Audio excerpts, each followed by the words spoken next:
On paper, the HP Pro 640 is one of the most powerful, feature-rich Chromebooks that you can buy today. But that doesn't necessarily mean that you should. Let's find out why.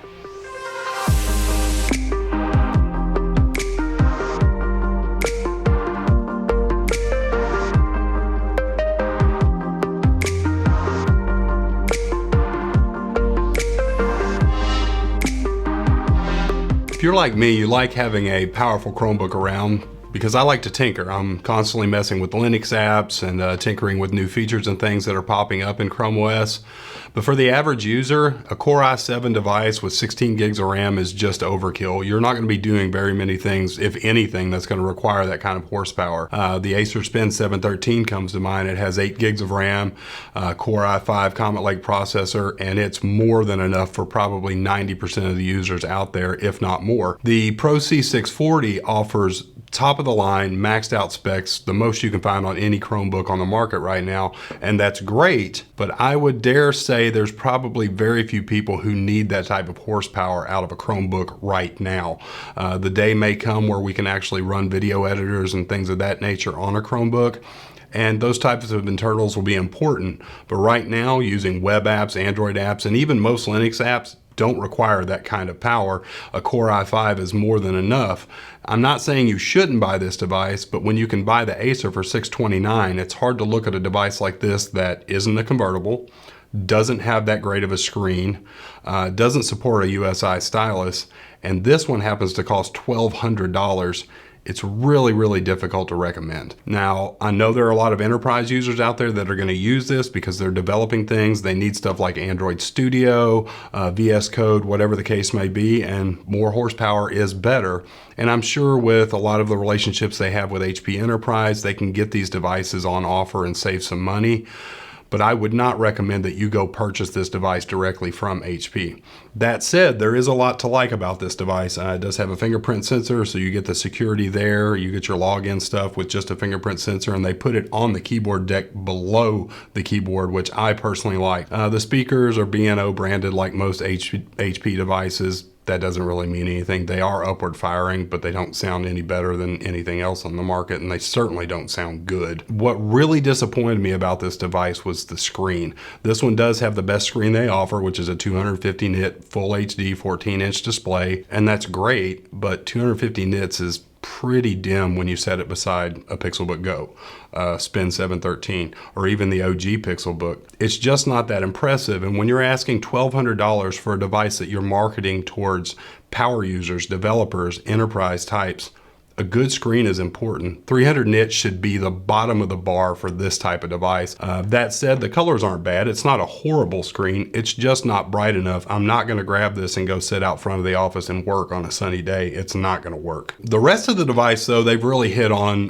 what you would look for in an enterprise device. One thing that they did and a lot of the OEMs are doing with these enterprise devices, it has a full-size HDMI port, and that's important for a lot of users. Employees on the go may have an office at home and an office at the office, and they have a monitor there, and they want to be able just to plug in and go, and maybe they don't use a dock, or they don't have a dock, or they're traveling and they just need to plug into a monitor, full-size HDMI port, you're good to go. HP opted for these, what they call jaw drop USB-A ports. It doesn't really matter to me. All it is a little plastic piece that goes over top of the port that is supposed to protect it. To me, it's a hindrance, and it gets in the way because you have to kind of jam your USB plug in there to get it out of the way, and to me it's something that's going to break down the road. I don't know, we'll see. Maybe they figured out a way to make it work.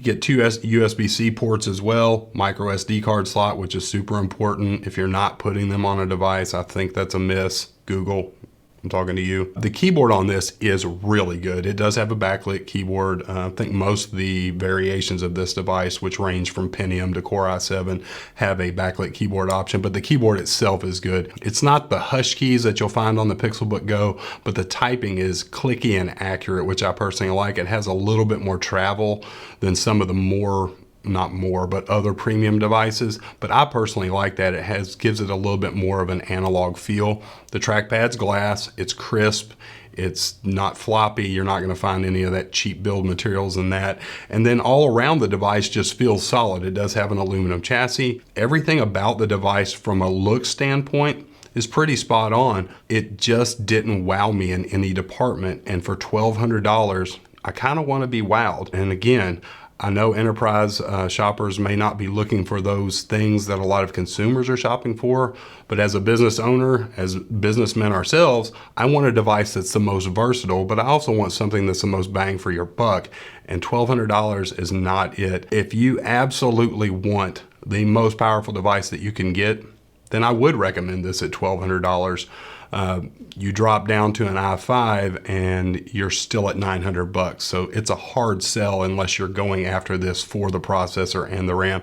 Another spot that HP skimped out on, even the maxed out model only has 128 gigs of storage and it's not NVMe.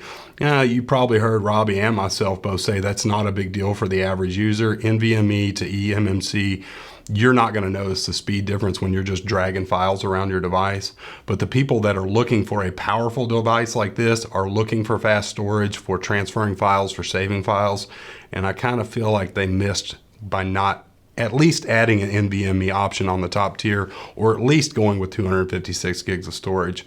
So that's about it on this one, guys. Again, this is not a device that most consumers are going to be going out and looking for, but if you want to buy it, you can. You can go to HP's website, you can configure it with 4 or 5 different processors, different screens, all those things. You can get a Chrome Enterprise upgrade if you want. I just don't see the point, and I'm not going to recommend this device to the average consumer, but at the same time, I don't want to say it's not a good device because I've enjoyed working on it for the past couple of weeks, but I'm also looking forward to getting back to my Pixelbook Go.